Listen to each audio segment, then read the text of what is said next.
أعوذ بالله من الشيطان الرجيم. بسم الله الرحمن الرحيم.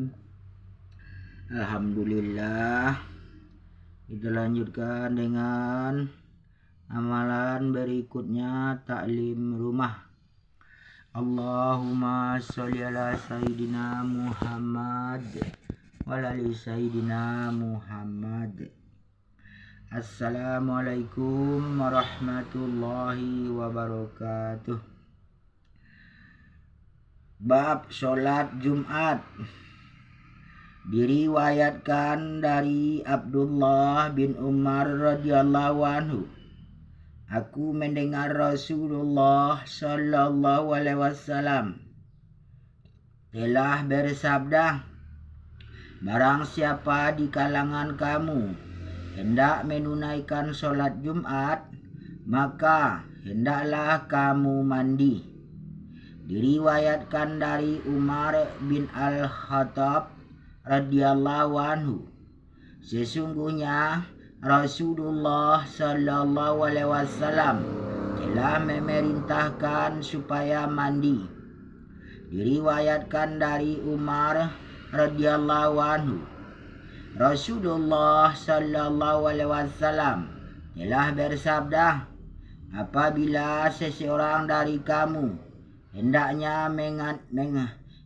menghadiri sholat Jumat, maka hendaklah kamu mandi. Diriwayatkan dari Abu Sa'id Al-Khudri radhiyallahu anhu, Rasulullah sallallahu alaihi wasallam bersabda, mandi pada hari Jumat itu adalah wajib atas setiap orang yang sudah balik. Diriwayatkan dari Aisyah radhiyallahu anha, kaum muslimin berduyun-duyun datang menghadiri sholat Jumat dari rumah-rumah mereka di sekitar Madinah. Mereka datang memakai bau-bauan dan celak sehingga keluarlah bau harum dari tubuh mereka. Lalu beberapa orang di antara mereka datang kepada Rasulullah sallallahu alaihi wasallam yang sedang berada di dekatku. Rasulullah sallallahu alaihi wasallam lalu bersabda, di dekatku Rasulullah sallallahu alaihi wasallam lalu bersabda, alangkah bagusnya kalau kamu mandi untuk meneruskan hari kamu ini. Diriwayatkan dari Ibnu Abbas radhiyallahu anhu, aku telah menuturkan sabda Nabi sallallahu alaihi wasallam mengenai masalah mandi pada hari Jumat. Diriwayatkan dari Abu Hurairah radhiyallahu anhu, dari Nabi sallallahu alaihi wasallam, Nabi sallallahu alaihi wasallam telah bersabda, hak untuk Allah yang harus dipenuhi oleh setiap muslim, bahwa dia hendaklah membersihkan diri, yaitu mandi pada setiap 7 hari serta membasuh kepala dan tubuhnya. Diriwayatkan dari Abu Hurairah radhiyallahu anhu, Rasulullah sallallahu alaihi wasallam bersabda, siapa mandi pada hari Jumat seperti mandi hadas besar, kemudian berangkat ke masjid, maka seolah-olah dia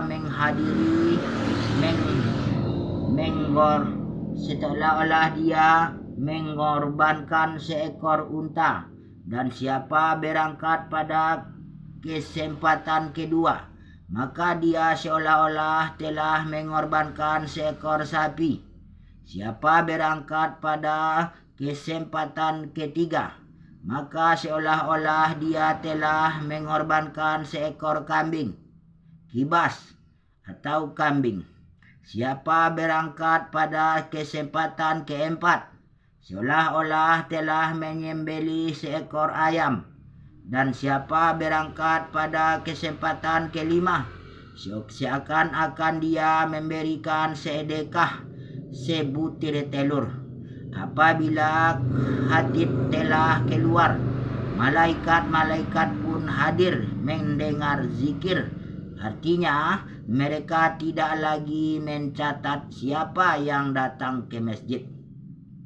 Diriwayatkan dari Abu Hurairah radhiyallahu anhu, Rasulullah sallallahu alaihi wasallam telah bersabda, apabila engkau berkata kepada temanmu, diamlah pada hari Jumat, padahal khatib sedang berkhutbah, maka kamu benar-benar telah melakukan satu perkara yang sia-sia.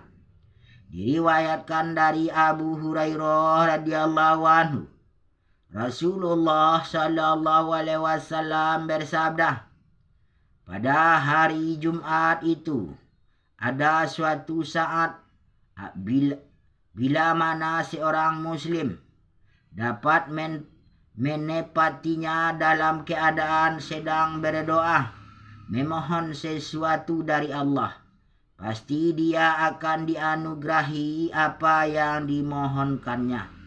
Apa dimohonnya itu? Diriwayatkan dari Abu Hurairah radhiyallahu anhu, Rasulullah sallallahu alaihi wasallam telah bersabda, kita adalah orang-orang yang terakhir dan kita jugalah orang-orang yang mendahului umat manusia pada hari kiamat. Setiap umat dikaruniakan kitab sebelum kita, kemudian kita pula diberi kitab sesudah mereka.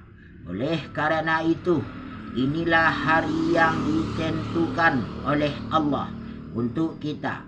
Allah memberi petunjuk kepada kita pada hari tersebut. Umat-umat lain akan mengikuti kita pada hari itu. Kaum Yahudi esok Sabtu, dan kaum Nasrani lusa, Minggu. Diriwayatkan dari Sahal radhiyallahu anhu, kami tidak pernah tidur atau makan pada waktu siang kecuali sesudah melakukan sholat Jumat. Diriwayatkan dari Salamah bin Al-Ahwai radhiyallahu anhu, biasanya kami berkumpul mendirikan sholat Jumat bersama Rasulullah sallallahu alaihi wasallam ketika matahari telah tergelincir ke arah barat, kemudian pulang dengan mencari tempat yang teduh. Diriwayatkan dari Ibnu Umar radhiyallahu anhu, Rasulullah sallallahu alaihi wasallam selalu berkhutbah pada hari Jumat dengan berdiri, kemudian Nabi duduk lalu berdiri lagi sebagaimana dilakukan sekarang ini. Diriwayatkan dari Jabir bin Abdullah radhiyallahu anhu, Nabi sallallahu alaihi wasallam sedang berkhutbah dengan berdiri pada hari Jumat. Tiba-tiba datang satu kafilah dari Syam, maka orang banyak berkejaran keluar menuju ke arah kafilah tersebut, sehingga yang tinggal di dalam masjid hanya 12 orang lelaki. Maka turunlah ayat, dan apabila mereka melihat perniagaan atau permainan, mereka bubar untuk menuju kepadanya, dan mereka tinggalkan kamu sedang berdiri berkhutbah. Katakanlah apa yang di sisi Allah lebih baik daripada permainan dan perniagaan, dan Allah sebaik-baik pemberi rezeki. Quran surat Al-Jumu'ah ayat 11. Hadis Ya'la bin Umayyah radhiyallahu anhu diriwayatkan dari Safwan bin Ya'la dari ayahnya, katanya, aku telah mendengar Nabi sallallahu alaihi wasallam membaca ayat Al-Quran di atas mimbar. Mereka berseru, hai Malik, biarlah Tuhanmu membunuh kami saja. Dia menjawab, kamu akan tetap tinggal di neraka ini. Quran surat Az-Zuhruf ayat 77. Diriwayatkan dari Jabir bin Abdullah radhiyallahu anhu, ketika Nabi sallallahu alaihi wasallam sedang berkhutbah pada hari Jumat, datanglah seorang lelaki. Rasulullah sallallahu alaihi wasallam bersabda.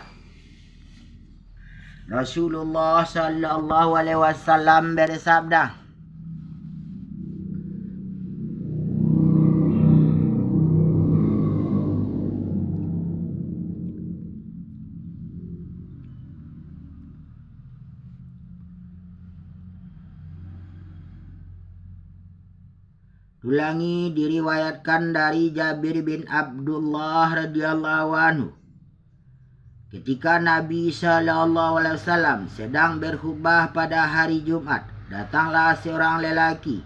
Rasulullah sallallahu alaihi wasallam bertanya kepadanya, apakah engkau telah mendirikan sholat tahiyatul masjid, wahai fulan? Orang itu menjawab, belum. Rasulullah sallallahu alaihi wasallam bersabda, bangun dan sholatlah. Hadis Abu Hurairah radhiyallahu anhu diriwayatkan dari Nabi sallallahu alaihi wasallam, ketika sholat subuh pada hari Jumat, biasanya Nabi membaca Alam Tanzilu dan Hal Ata. Diriwayatkan dari Abdullah bin Mas'ud radhiyallahu anhu, katanya, sesungguhnya apabila selesai mengerjakan sholat Jumat, beliau terus pulang dan mengerjakan sholat 2 rakaat di rumah.